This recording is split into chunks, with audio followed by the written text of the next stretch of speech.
Live চ্যানেলে আমার সকল বন্ধুদের সাথে নিয়ে আজকের দিনটা শুরু করলাম। কেমন আছেন বলুন বন্ধুরা? রান্নাঘর একদম ফাঁকা, এখন থেকেই শুরু করলাম। রান্নাঘরে এই যে বেসিন, আপনাদের সঙ্গে একবার শেয়ার করেছিলাম রান্নাঘরের বেসিনটা কি অবস্থা ছিল। বেসিনটা আবার ঠিক করে দিয়ে গেল, মোটামুটি একটা ঠিক হলো। রান্নাঘর পুরো সাফসাফাই হয়েছে। কাজল এদিক দিয়ে এসছে রান্না করতে, কিন্তু এখনো কিছু ব্যবস্থা নাই। এরকম সমস্ত বার করেছি, এখন মিস্ত্রির কাজ চলছে। দেখি কাজলকে একটু ব্যবস্থা করে দিই, তারপরে আপনাদের সঙ্গে আবার গল্প করতে আসছি। তার থেকে কাপড় জামাগুলো তুলে নিয়ে এসে বন্ধুরা কে বলবে বন্ধুরা, এখন আষাঢ় মাস, মানে বর্ষার তো ছিটে ফোঁটাও দেখা নাই। আশপাশ দিকে একটু বৃষ্টি হচ্ছে, কিন্তু সেটা বর্ষা বলা যায় না। একদম মনে হচ্ছে প্রখর বৈশাখ মাস। ওইদিকে বাঁকুদা কাজ করছে, মাটি খোঁড়াখুড়ি চলছে, কিছু গাছ লাগাবে। এখন একটুখানি মুড়ি খেয়ে টিফিন করে একটু জিরিচ্ছে বসে বসে, ওই যে ওখানে বসে আছে। আর এদিকে ওই দিক থেকে জামা কাপড়গুলো নিয়ে এসে এদিকে আবার মেললাম, কারণ এদিকে মাটি টাটি নিয়ে যাচ্ছে, লেগে যাবে।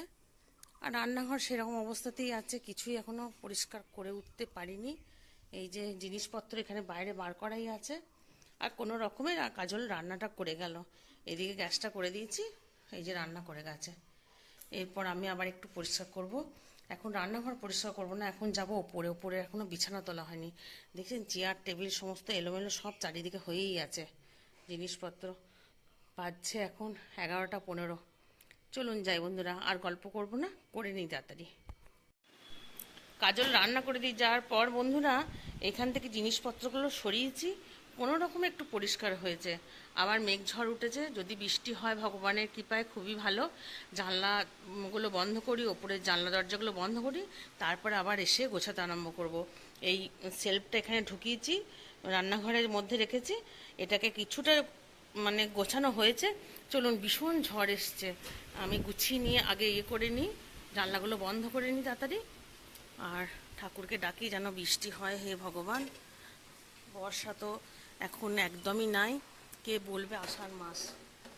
যাই হোক, মানে চাষিদের যে কি কষ্ট, তাদের চাষ দিতে পারেনি জমিতে, বীজতলা করতে পারেনি এখনো। চলুন, এখানে আমি মোবাইলটা বন্ধ করি, কারণ ওপরে যাব। সমস্ত কাজকর্ম সেরে বন্ধুরা একটু রেস্ট করতে বসলাম। দুপুরের খাওয়া দাওয়া হয়ে গেছে, অনেকক্ষণই হয়েছে, তারপরে আবার কাজ করলাম। আর আপনাদের সঙ্গে শেয়ার করিনি, হ্যাঁ করব, সব দেখাবো আপনাদের সঙ্গে। যখন সব কিছুই শেয়ার করছি, ওটাকেও শেয়ার করব।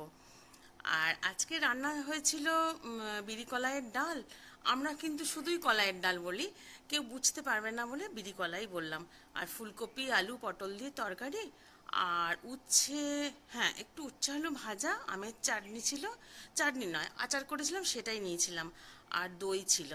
চলুন, কতটা কি গোছাতে পারলাম দেখি। আর কথার মাঝখানে মাঝখানে সব চলে আসে, কিছু মনে করবেন না। মানে এটা তো রিহার্সাল দেওয়া নয়, সরাসরি বলছি। রিহার্সাল দিলে ওই কথাগুলো আসতো না হয়তো। আর কি বলুন তো বন্ধুরা, তাড়াতাড়ি কাজটা করতে পারছি না। খানিকক্ষণ কাজ করার পরই বসতে হচ্ছে, কারণ পায়ের তলাগুলো তো ভীষণ জ্বালা করে আর খুব ব্যথা হয়। আসল মানে মেরুদণ্ডটাই যখন ভাঙা, তখন শরীরের সব কিছুই অঙ্গ প্রত্যঙ্গগুলো মানে বিকল হয়ে যাচ্ছে। চলুন দেখাই। এই যে টেবিলের ওপরেও কত জিনিস ছিল, টেবিলটা পরিষ্কার মানে টেবিল তো পরিষ্কার করতে হয়েই ছিল সঙ্গে সঙ্গে, কারণ খাবার দেবো বলে। গাছের কিছু আম পড়েছিল, ভাই আর বেটু করেই রেখেছে। আর এখানেও সমস্ত জিনিস পরিষ্কার করে নিয়েছি। এখানেও র্যাকটা মোটামুটি করেছি, ওষুধপত্রগুলো যেগুলো যা যাবতীয় থাকে। মিক্সিটা হয়ে গেছে খারাপ, মিক্সিটা আসুক তারপরে রাখবো। এখন রেডিওটা ওখানে রেখেছি। আর এখানে রান্নাঘরের সমস্তটাই সব অনেকটাই গুছিয়ে ফেলেছি। এখানে যে ছোট টেবিলটা থাকে সেটা একটু পরিষ্কার করেছি কলিং দিয়ে, ওটা একটু শুকিয়ে যাক তারপরে রাখবো। এরমভাবে পরিষ্কার করে নিয়েছি। আর দাঁড়ান, এইভাবে এগুলো বাসনগুলো এখানে নিচে রেখেছি। লাইটের আলো যাচ্ছে না বলছি, ওটাই বিশ্বাস করবেন। আর বড় কোটোগুলো এখানে রেখে দিয়েছি। আর এখানে সমস্ত ছোট মশলাপাতির কোটো বাওটাগুলো রেখেছি। এখানে কিছু কাপ ডিশ রেখেছি, হয়তো দেখতে পাচ্ছেন না, অন্ধকার। আর এগুলো প্রতিদিনের যা যাবতীয় জিনিস সেগুলো রেখেছি এখানে। বন্ধুরা এখানে একটা শোকেস করার ইচ্ছা আছে, ওই সমস্ত ডাল টালের কোটো, মশলাপাতির যে কোটো বাটাগুলো হবে সেগুলো রাখবার ইচ্ছা হবে হয়তো। এখন এই তো এত বড় একটা কাজ করানো হলো, কোনো দিন আবার করবো, সেদিন আপনাদের সঙ্গে সেটাও শেয়ার করব। চলুন যাই একটু রেস্ট করে নিই। তখন দুপুরের ভাতকে আপনাদেরকে বললাম রেস্ট করতে যাচ্ছি, কিন্তু রেস্ট কিছুই করিনি। শুয়ে শুয়ে একটু ভিডিও দেখছিলাম, তা করতে করতেই কাজল এলো, অনিমা এলো। এবার ওদের কাজ দেখিয়ে দিতে, বুঝিয়ে দিতে, এসব করতে করতেই অনেকটা সময় চলে গেল। একটু 5টার সময় শুলাম, আর বন্ধুরা ঘুমিয়ে গেছি, অনেক মানে দেরি হয়ে গেছে। বেটা ঘুরে এসে বলল, মা অনেক দেরি হয়ে গেছে, 7:30 বাজছে, তুমি উঠবে না? তাহলে আমি সন্ধ্যেটা দেখিয়ে দিচ্ছি। দিয়ে ও সন্ধ্যে দেখিয়ে দিল। তারপরে একটু ওকে চিড়ের পোলাও করে দিয়েছিলাম, সেটা খেলো। আর এখন বাজছে এখন 9:45।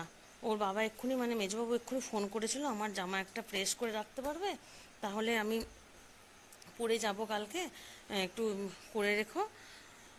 এরপরে ইস্ত্রি করে তারপরে রাত্রে খাওয়া দাওয়া করবো, রুটি। আচ্ছা, খাওয়ার সময় আপনাদেরকে গুড নাইটটা বলবো।